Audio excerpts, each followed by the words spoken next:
Everybody, welcome back to Northernlion Plays the Binding of Isaac AFTERBIRTH. Plus, wins and losses, boys, wins and losses. That's all you got, okay? And a lot of bone hearts. Okay, well, it's a wild start. The only thing I hate about the start is 19 rate of fire, which is admittedly just absolutely awful. Damage, little bit above average. DPS, markedly below average. Metronome, you know, just an interesting spacebar item in this context. I will use it because we have HP to burn. I do also believe with Brittle Bones that every time we lose a bone heart, we will get a permanent tears upgrade. Is that correct? Something along those lines? I'll take the... I will not take that pill.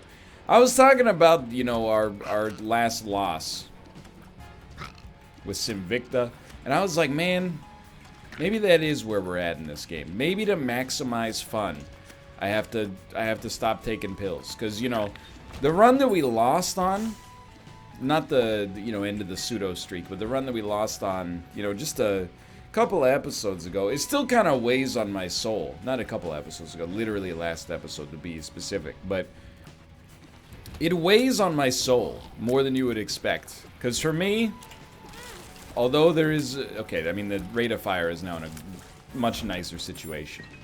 You know, although it's a humorous way to die, it's also, like, is very frustrating. To just be mathematically beaten like it's a Slay the Spire run or something like that is a nasty way to go. So, some losses are easier to take than others. Some losses, you know, they roll right off you like water off of a duck's back. Some losses make you think, hey, maybe in this new modern ecosystem, we gotta rework the way that we think about Isaac. I don't know. I'm not too, like, you know, morose about it or anything like that. I'm just, I understand. I understand now, you know. Like a couple of years ago, I was talking to Cobalt, and Cobalt was like, you know, I don't really take pills in Isaac anymore because they usually suck and sometimes they just ruin your run completely. I was like, it seems like a little bit of an overreaction, but you do you. Now I'm like, nah, he's right. He came to that realization faster than I did. I will.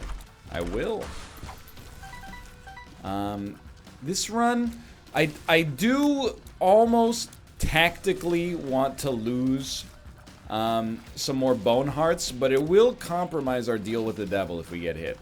So we're, you know, it's kind of a win-win situation. We either have a good deal with the devil chance, assuming we don't ruin it with metronome by doing something, you know, by the random number generator not being kind to us, but we're making an informed decision, so I'll take responsibility for that. You know, there is risk involved, let's put it that way. But if we get hit, we'll probably get... only a few of them give you tears upgrades, or maybe it goes until you get the cap, and we just hit the cap last time. I don't know, but, you know, we could really use a tears upgrade without a doubt as well. You know, basically, I hate it. It didn't ruin our rate of fire, though. Or, sorry, it didn't ruin our deal with the devil. So we're still sitting, like, extremely pretty here. It's really just a race against time. It's, who will, or how much HP will we have when we finally manage to fill up the final container? I honestly think we'll probably stay right around here, but even if we only get to keep like 3 bone hearts, that's really good. Okay, so this run came together. It had more latent potential than I originally noticed. You know what I want from our deal with the devil? A couple of things. Let me get it out there. I want to crap on this run. I want to destroy it. I want to make the game bleed. Like it made me bleed on a spiritual level. Making me rethink my life choices. Making me rethink the game that I've, you know, dedicated probably like a year's worth of waking hours to. That's very good. It's a great item. But on top of that, I really would like a spacebar item. Don't get me wrong. Metronome, sometimes good, sometimes bad. But always different, you know? And that's not what I want. I want an item I can hang my hat on. I want an item that is trading its Chrysler for a white Chrysler LeBaron. Wait, how does the song go?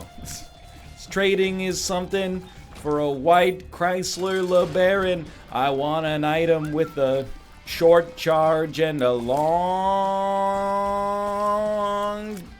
yeah boy ever. That's by the band known as Cake, also known as Kake. Duck, duck, duck, goose. Yes, I'm familiar. Dad, stop it. No, I will not. I will not stop it. More bone hearts. Ended a flat tiers upgrade. Very, very nice. This is not quite crap on the game level. No doubt about that. Let's just move on then. I think we just move on. Let me hydrate here. It's like it's the end of the day, from my perspective. You know, worked out in the morning, recorded a bunch of Tetris, did the NLSS. Now we're recording Isaac. But you know, Monday post NLSS is kind of a flex period. It's one of those times, you know, I've been working on it, but it's a work in progress. Okay, like I don't feel comfortable relaxing before like 8 p.m. unless I'm actually out of the, if you want to call it the office, you know, unless I'm out of the office. Just doesn't feel right. Like, even 8, I'm like, Still, you can squeeze in one video there, but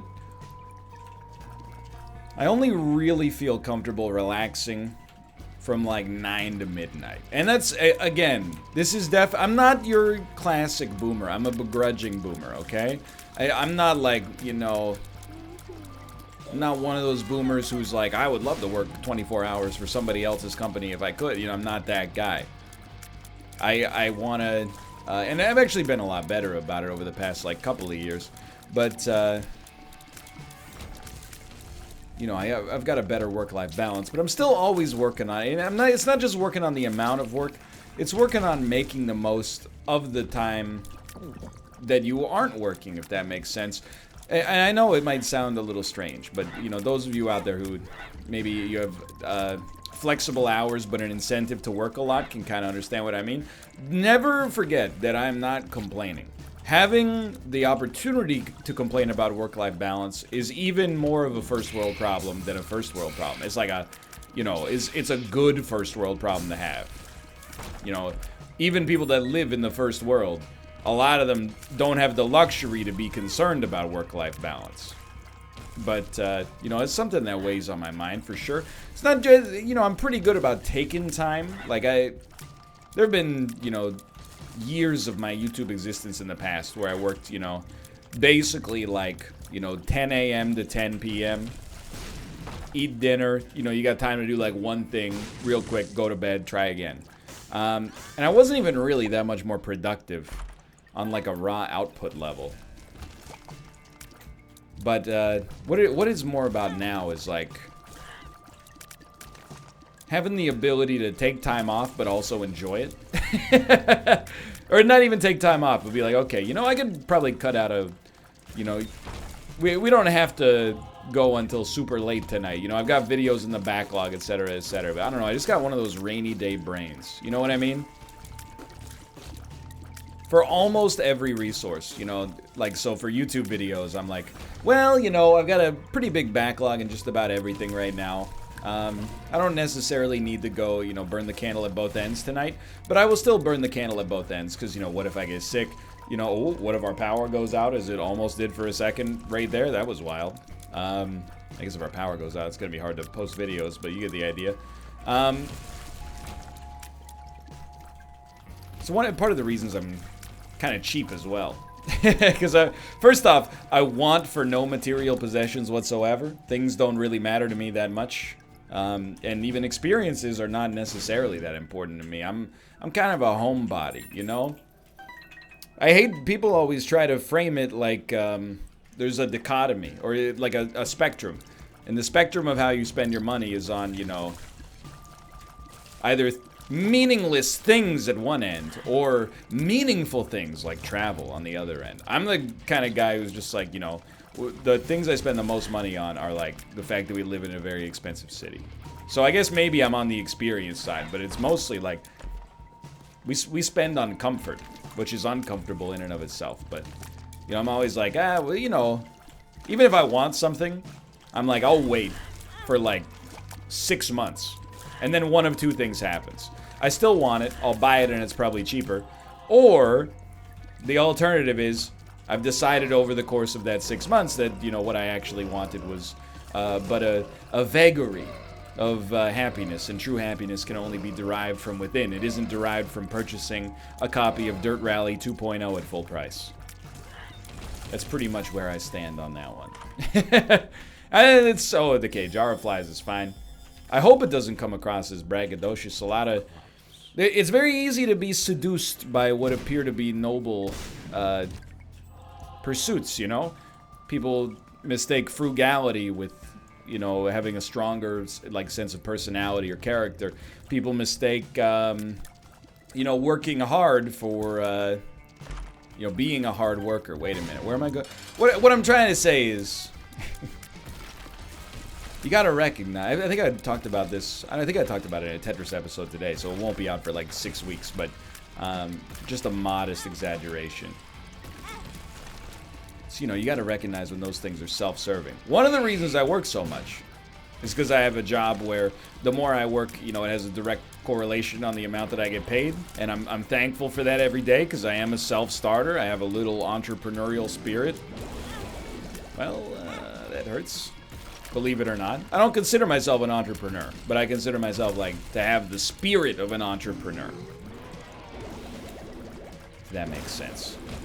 And I recognize the way that people sound when they say that, so I probably recognize the way that I sound right now as well. But, you know, one of the reasons is, just to continue that point, like most people, you know, I've worked a lot of jobs like this. When I worked in Korea, you know, if you were the best teacher at the school, you made $1,800 US a month.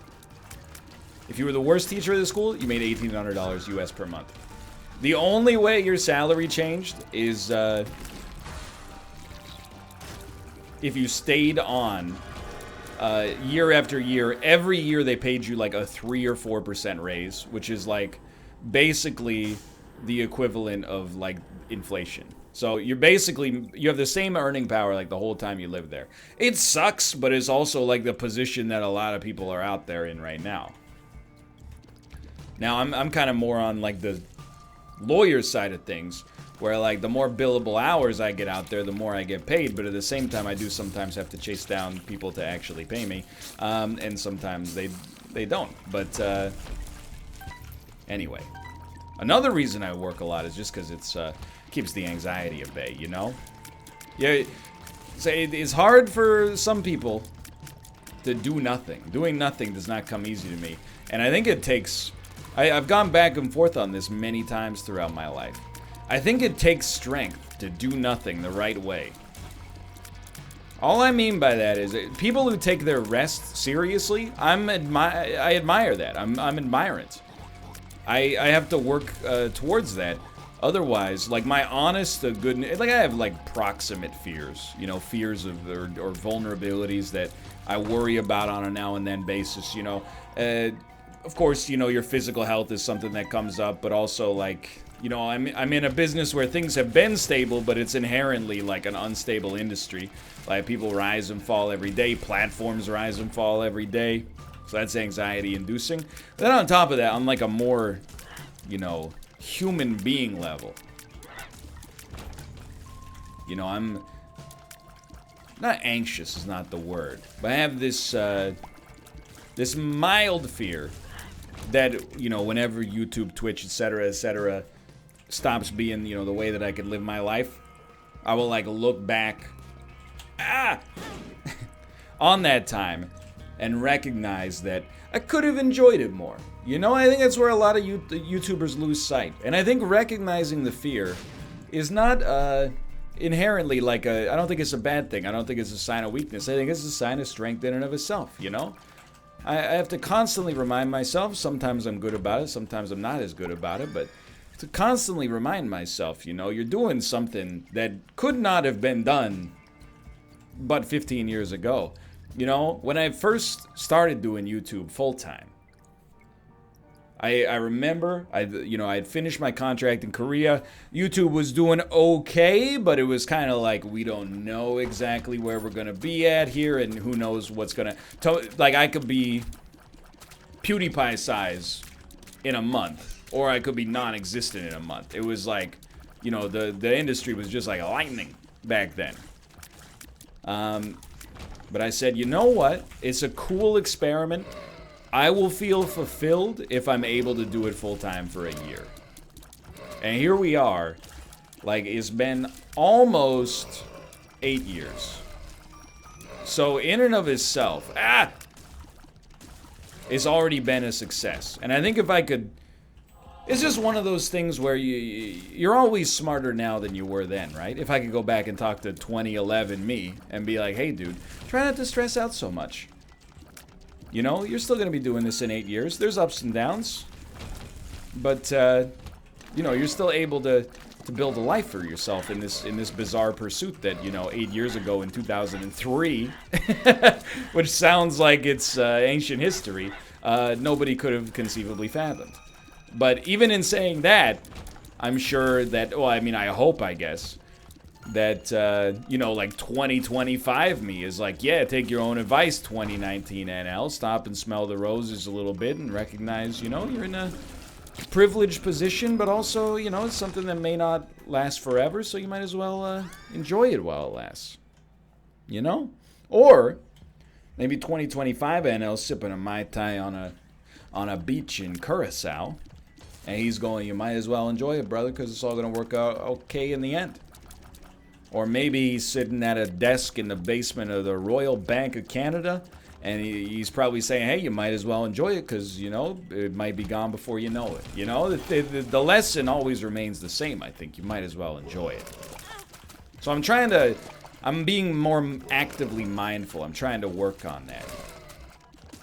I feel like and this is not to make fun of other YouTubers necessarily. I feel like I'm better at it than other YouTubers. Not all of them, but a lot of other YouTubers. I think a lot of other YouTubers, they lose the plot and then they never get it back. They reach a point where they stop looking at it as a privilege to do. I think we can do this. And they start looking at it as, oh, I gotta clock in, I gotta make my video today, I guess. Oh, my audience hates me, but I still gotta do, oh, I hate these guys. You get the idea. I slip into an element of that, but only rarely. I always try to pull myself back out.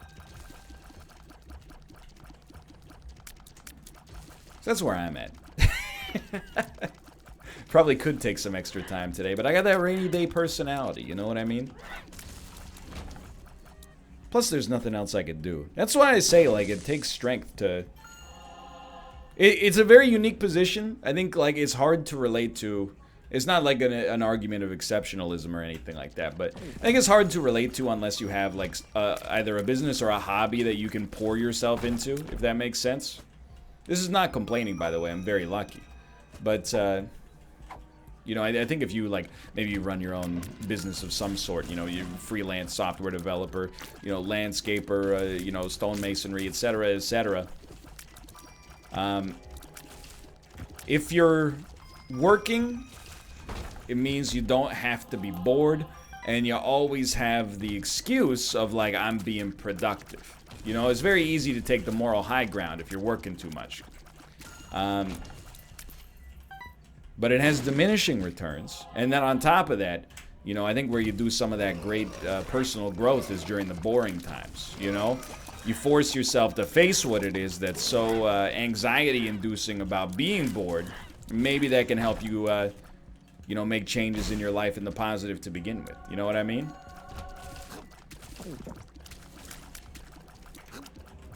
I don't know. I got a little too philosophical without really intending to, but that's kind of where I'm at right now. When you get older, I think it gets a little bit harder to relax, is I guess what I'm trying to say. As I noticed it, like with my grandparents, they retired fairly young. They were in like their mid-50s when they retired. They had owned their own business that had done very well for them. Maybe you've heard of it. It's called Chevrolet. I'm just joking. It was Tesla. But anyway, I mean, they didn't retire with, like, you know, staggering wealth, but they were retired with the means to, you know, comfortably live out the rest of their days. But, you know, after, like, I mean, I was like, I don't know, I was like 7 when they retired, so every summer vacation they were basically like free daycare, right? But they were restless. It taught me a lot, and it continues to teach me a lot, because when you're a kid, you're just like, that's stupid. If I was off from school, I would just, you know, I would play all day. I would never get bored. That sounds beautiful. It's like summer vacation. But as an adult, you know, it's different. Your identity is different, you know? Maybe you're used to being a provider. Maybe you're used to, maybe you started to crave the stress, you know? Maybe you start to crave the feeling of being useful. It's hard to sit still when you've gone through that, I think. And I'm still, I mean, you look at the average age of the workforce, you know, I'm still on the very low side. I haven't even started to progress to like, you know, middle-aged worker status. Still super early. So I think it's hard for a lot of people to get adjusted to. I mean, if you don't relate to it, I think all, you know, adults can relate to it in some way. That's my hunch, you know? Not necessarily the same ferocity. I mean, I'm sure... You ever read some of those stories that come out, you know, like, hey, here's what the most productive people in the world have done before 9 in the morning. They would look at my day, and they would be like, you are wasting probably so much time. But, you know, I think different people have different tolerances for it. That's all I'm trying to say. I don't know. Anyway, I appreciate this Isaac run putting us in a position where we can actually take the time to talk about stuff like that, because they didn't kill me on the first boss with a bad pill. I'm very thankful for that. Thank you so much. I really appreciate it. Couldn't have done it without you. Thank you so much.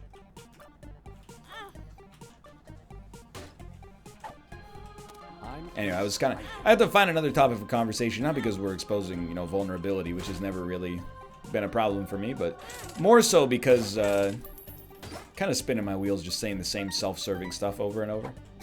Alges? Okay, you know, when you're right, you're right.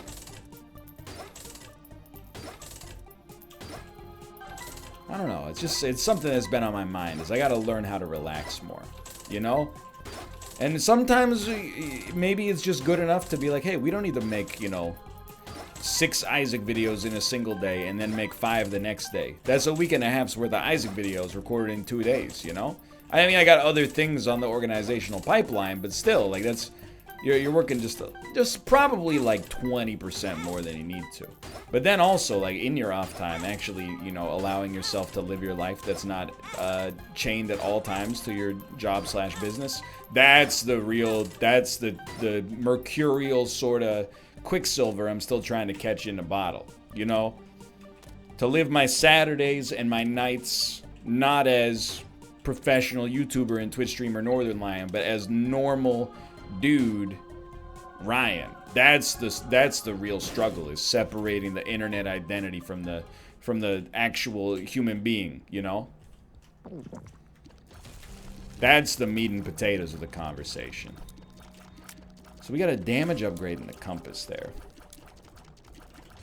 I know it seems like a harsh segue, but I just had to audit myself there and figure out where we stood. Anyway, you know, food for thought. That's all I'm saying. It's a very quality problem to have. Again, I can't stress enough. I'm very lucky. My personality is well suited to working in an environment like this. You know, I was always the kind of kid that, you know, the teachers would never worry about, like, leaving me alone with work. They'd be like, of course he's gonna do it. And I'd be like, yeah, of course I'm gonna do it. What else am I gonna do? Just sit here and look at the ceiling? Like, I might as well... The work that you've given me is like entertainment. I might as well do it. It's almost like, you know, it's its own puzzle game. You know, I got a lot of intrinsic drive in that sense. But at the same time, that's the higher level. I wouldn't say I'm struggling with it, but that's the higher level thing I'm dealing with, and I hope it's relatable to a subset of the audience, at least out there as well. Because, you know, on the weekend, not necessarily existing as, you know, John blog post, but instead, you know, you're Jason Alexander, former star of Seinfeld, current star of Broadway plays, I believe. Jason, are you watching? Jason? I know, Jason, but like... Anyway. Hope it didn't seem like a, you know, it kind of just came off the top of the dome piece. That's why I like Isaac. You know, I feel like I can speak frankly, be introspective, and it's kind of, you know, it's like a very poor substitute for therapy. It's just speaking into the void, but hey, it's probably, is better than nothing, I'm sure. Maybe? I don't know. I guess it could be worse than nothing. What if you were saying some really messed up stuff about yourself? But you wouldn't do that. You're far too smart for that. I don't know what the bit here is. I guess the bit here is that my internal monologue is a narcissist? I don't know. Haven't decided yet. Finally, we finished the room. We are a little... No, I'm excited is a banished pill. This pill has been banished from this world. We have a deficit of damage. We're basically, everything is hunky-dory. However, in particular, you know what? Piercing shots of any variety would sort this out. One guppy item would give us guppy. It'd be a nice start. We probably do have a Krampus payout. Unfortunately. But hey, lump of coal could be good. I think we'd prefer jar of flies for a more consistent damage curve over Krampus's head, but, you know, maybe yes, maybe no. We'll see what happens after the boss fight. 100% chance we will have a deal with the devil. And we'll see what we get.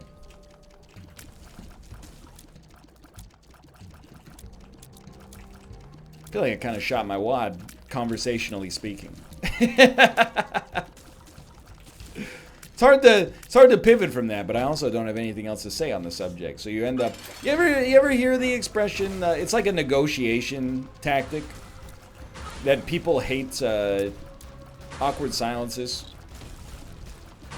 The idea is, you know, and I'm paraphrasing because I don't really know what I'm talking about. But the idea is, you know, if you want somebody to offer up information, create like almost a vacuum where they feel compelled to fill the information. It's almost like a natural human impulse, right? To just to fill that time or fill that awkward space with something, even if you end up saying too much.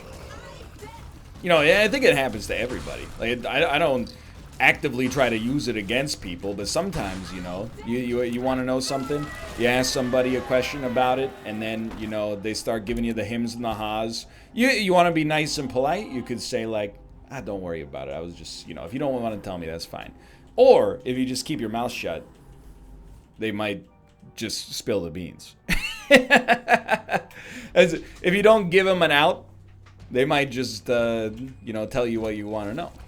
But, you know, it happens to me. You ever, you know, find yourself in an awkward situation with someone? Before you know it, you're like, well, actually, you know, I hate myself, you know? People, you start to say things you wouldn't normally say. There's almost like a desired need to create that sort of intimacy there. I'll tell you that the situation is much more innocuous than what I just said, but the situation that always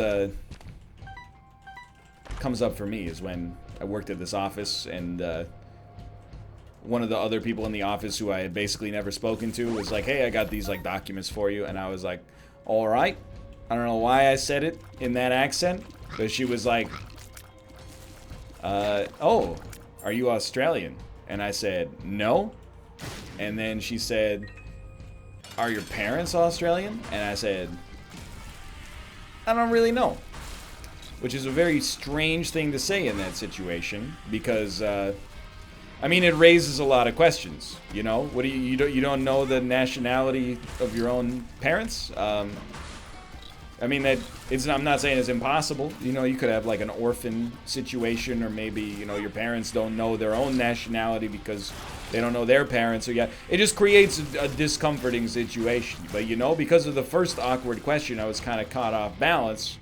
All of a sudden, this lady thinks I've got an Australian accent despite growing up in Canada my whole life, you know? It's not really the same thing, but sort of cut from a similar cloth.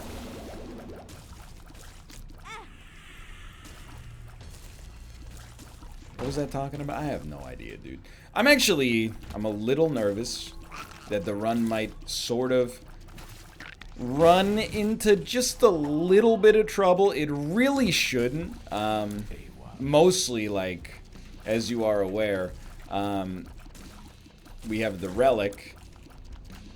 We're just, and this is not a major complaint, but we're just slightly, just ever so slightly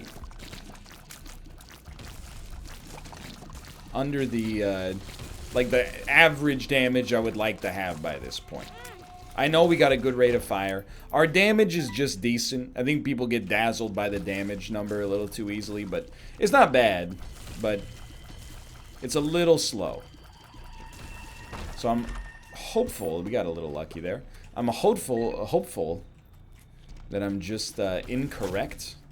And we got absolutely nothing to worry about. Chalk it up to the curse getting me a little anxious for no reason.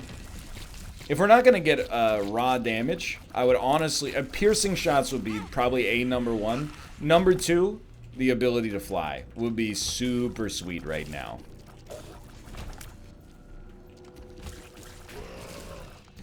But we only have a 2/3 chance of a deal with the devil in the first place. Let's not get our hopes up too high.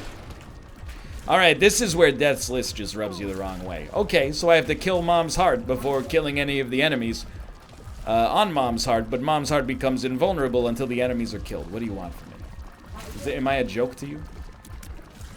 Keep searching for that GIF on Twitter. The "Am I a joke to you" GIF. It's not, as far as I can tell, it's not in the GIF keyboard, which is really affecting my ability to be a jokester on Twitter. I find people are always talking about my GIFs. They're always saying he's got the best GIFs. He's got the reaction GIFs that are the most appropriate in every situation. They always refer back to my favorite television programs, like when Michael Scott from The Office goes boom roasted. And yet, he doesn't have the right GIF for "Am I a joke to you?" He's got to tweet a static image like some kind of caveman. I don't think I was wrong, by the way. I think our HP is good. Yes. Okay, sure. Still good, just for the record. I think our HP is fine. But I think we do also potentially have some suffering in our future if we can't get it fully sorted. But I think we're going to be okay. Do.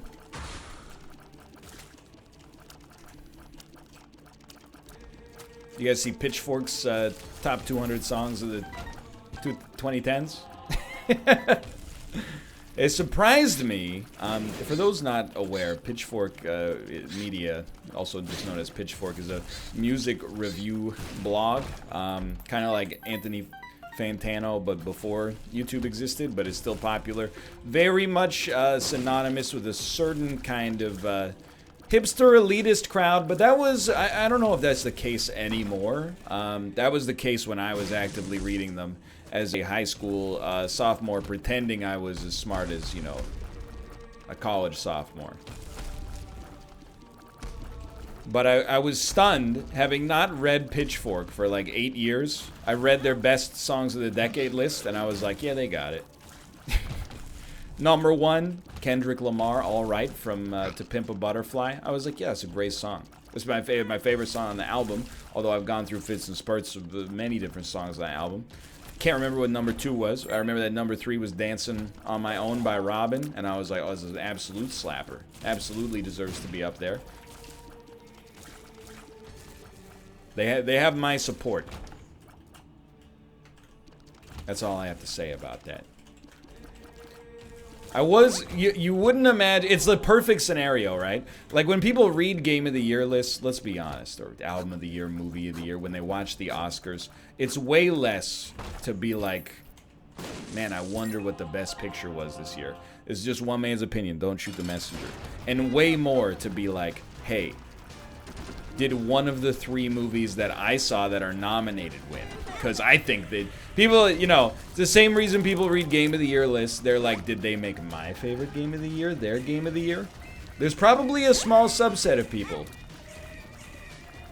who are like, I want to see what they picked, just to see a different perspective. But most people are like, hey, GameSpot, you didn't make Code Vein #1, ergo, I'm gonna leave a nasty comment. And I kind of went into the pitchfork list with that mindset, and then my #1 was their #1, and I was like, bravo! Both of our intelligences have been confirmed today. Thank you. I was very surprised that despite only listening to one album from 2012 onwards, apparently I picked the right one. And thank you, Kendrick. I couldn't have done it without you. Mostly it was my own ingenuity to select the right album, but you did a pretty good job of making it as well. The Evils of Lucy was all around me, and so on and so forth. Please, God, I'm begging you for some items.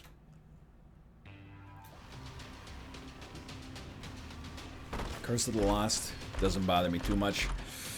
Okay, Sinus Infection is really good. Book of the Dead, I don't think it's as good as Jar of Flies, but Jar of Flies has not really been that good for us.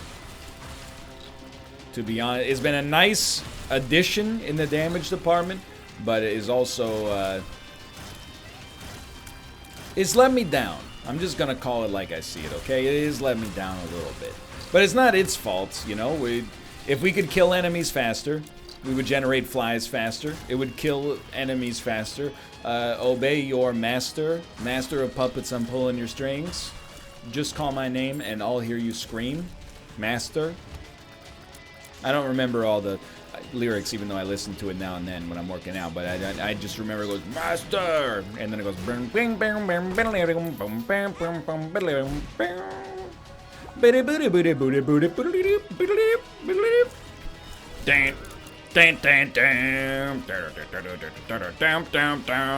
That's my new thing when I don't know what to talk about. I just do a little mouth guitar for Metallica.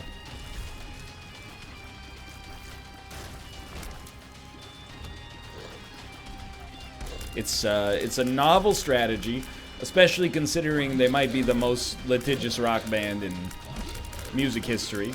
Well, I don't know, the Rolling Stones did sue the Verve for that little riff that's chopped and screwed in Bittersweet Symphony. That's petty.